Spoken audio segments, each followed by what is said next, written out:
Everest Taishimie na wageni wetu wote kutoka Burundi,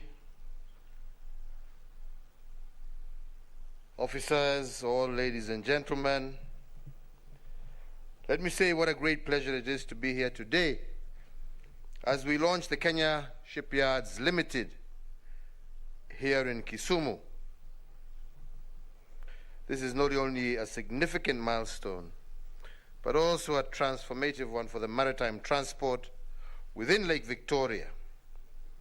And indeed, today, together with my brother, the President of Burundi, we have just laid the keel for the marine vessel Uhuru 2, which will be the first ship built at Kisumu port for the last almost 70 years.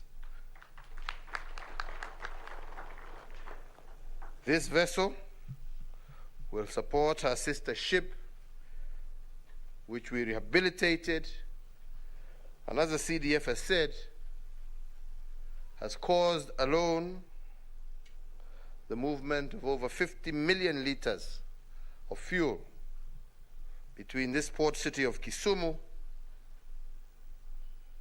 and Uganda, thereby reducing the cost of fuel in Uganda as a result of the reduction in cost of transport, as well as a result of the reduction in losses during transportation. So, ladies and gentlemen, Kisumu has had an interesting history. The colonial government identified its potential as a commercial, administration, and transport hub for East Africa. And in 1899, the first skeleton plan for Kisumu was prepared. And this included landing places, waves along the northern lakeshore near today's present airport road. The port, for those years, performed well, but unfortunately, since the 1980s, its performance started to falter, impacted adversely, and also impacted adversely the economy of Lake Victoria and the entire region. So, fellow Kenyans, in pursuing our development agenda, it was clear that the exploitation of our home waters was key in facilitating trade, industry, but also in the defense of our nation. And that is what informed the plan to revamp this once vibrant East African commercial port, which involved revival of the pier infrastructure and the vessels that we were able to revive. Indeed, regardless of what people say, I am very proud that working together with the Kenya Defence Forces, the Kenya Railways Corporation, the Kenya Coast Guard Services, and indeed other stakeholders, we have been able to refurbish this Kisumu pier and its supporting infrastructure.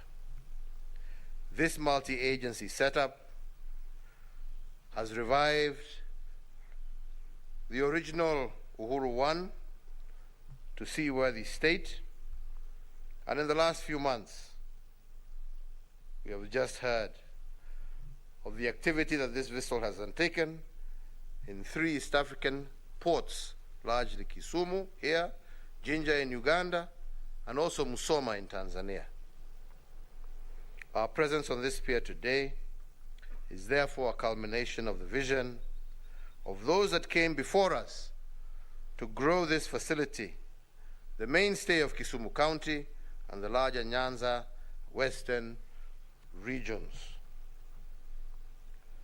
Having succeeded with reviving the first vessel and taking into account the potential viability of water transport within Lake Victoria, we again saw the need to improve the number of vessels that will operate in Lake Victoria.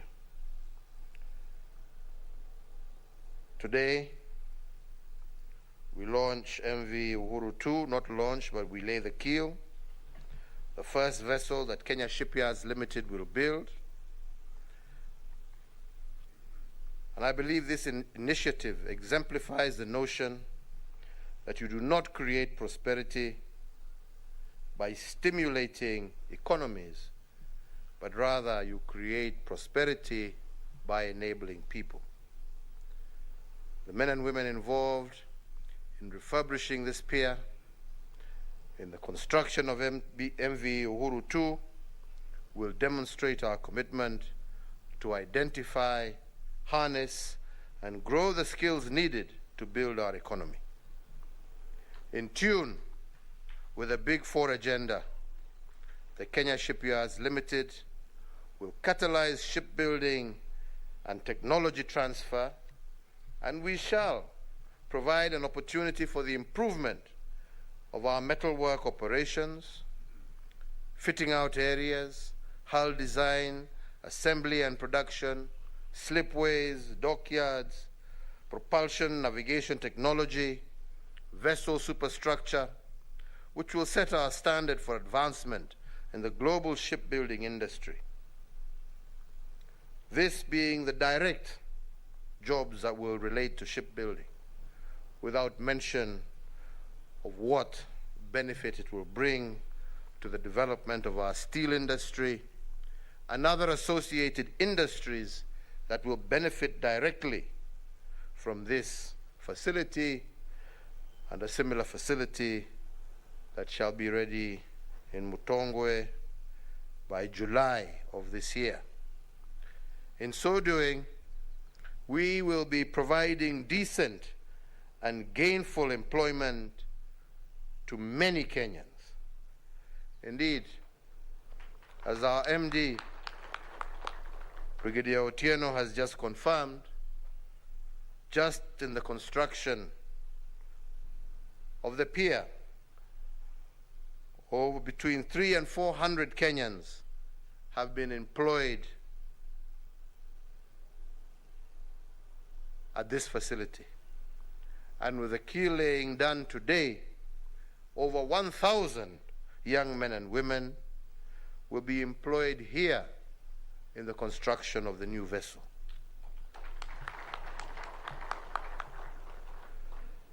The Kisumu Shipyard branch of the Kenya Shipyards Limited is poised to serve institutional and private commercial shipbuilding interests within Lake Victoria.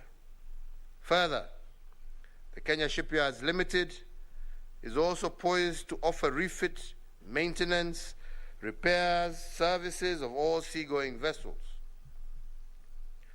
So, ladies and gentlemen, having rehabilitated, which we shall be back here in August to relaunch the Nakuru-Kisumu meter gauge railway line, to revive rail transport in the Rift Valley Western Kenyan circuit, we are moving to improve the water transport facilities in order to complete the transport circuit that we need to facilitate movement and trade. Goods now from Mombasa and Nairobi will be transferred from rail wagons onto wagon ferries to Mbita, to Rusinga Island, to Tanzania, Uganda, definitely eventually now to Burundi.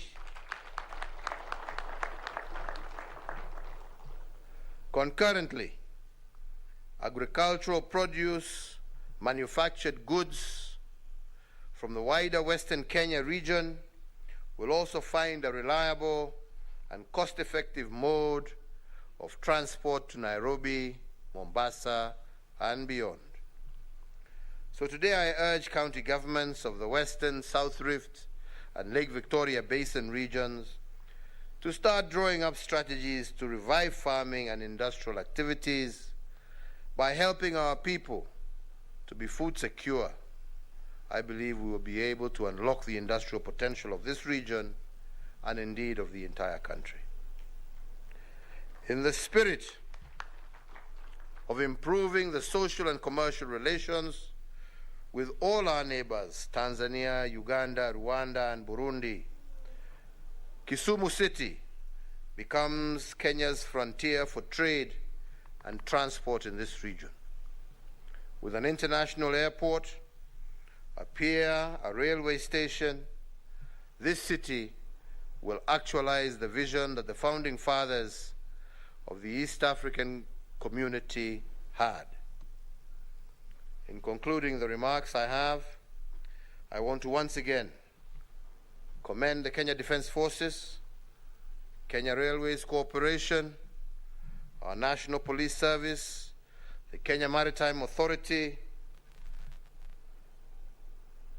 A special note of thanks to our National Youth Service, who have done a tremendous job of clearing and reclaiming this facility. Hongera kwa vijana wa Kenya. To the Kenya Coast Guard, and I want to say, you have all done an excellent job. You have worked well together. You have been team players, and what you have done in the last few months to rehabilitate the rail and water transport infrastructure has done us proud as a country, and without doubt, individually and collectively, you deserve total commendation.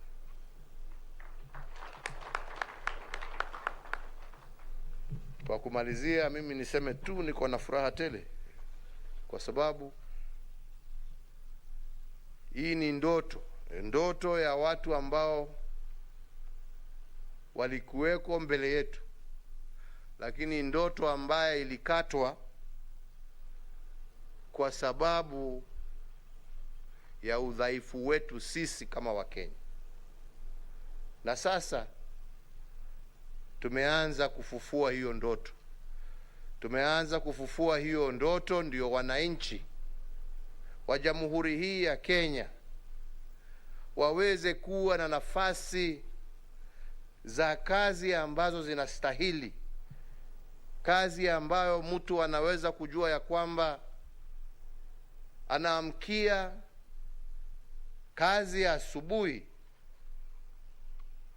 ambaye itampatia mapato ya kujisimamia yeye na jamii yake.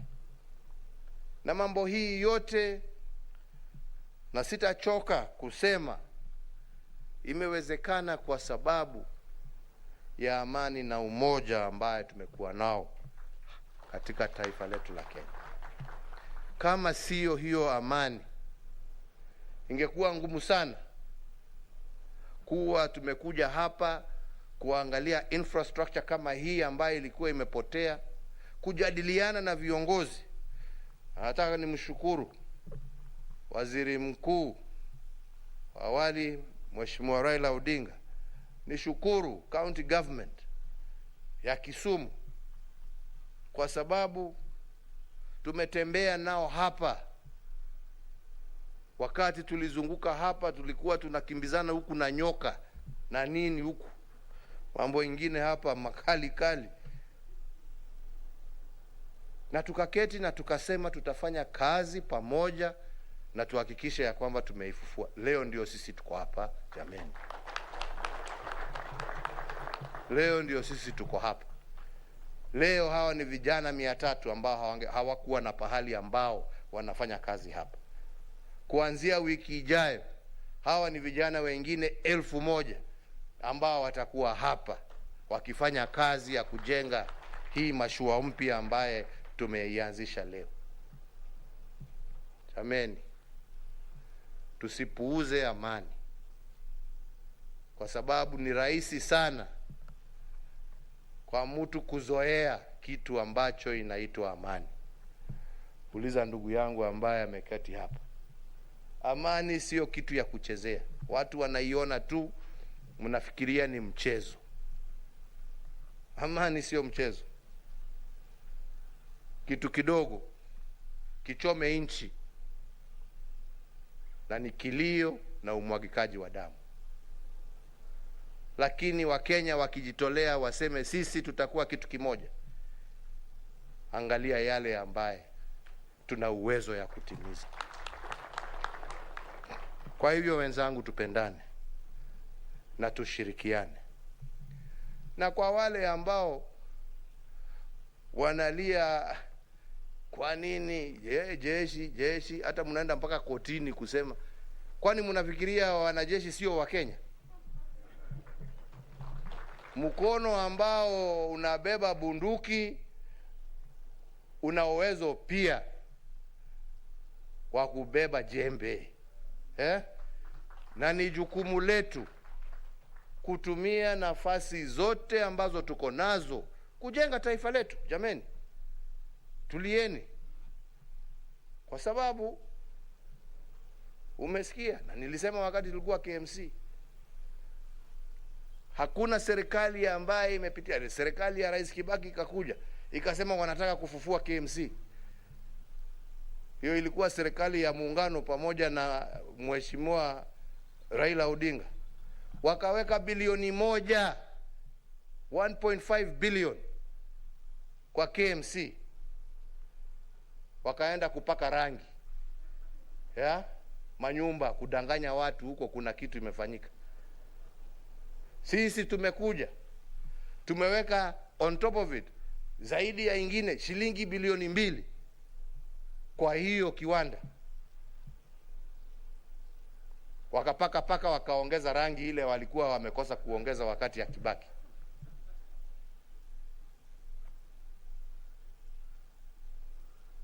Nikapatia hawa wenzetu wafanye hii kazi, nikawaambia jameni, Wakenya wanaumia, wamekosa soko ya nyama yao, na bado tuko na kiwanda hapa.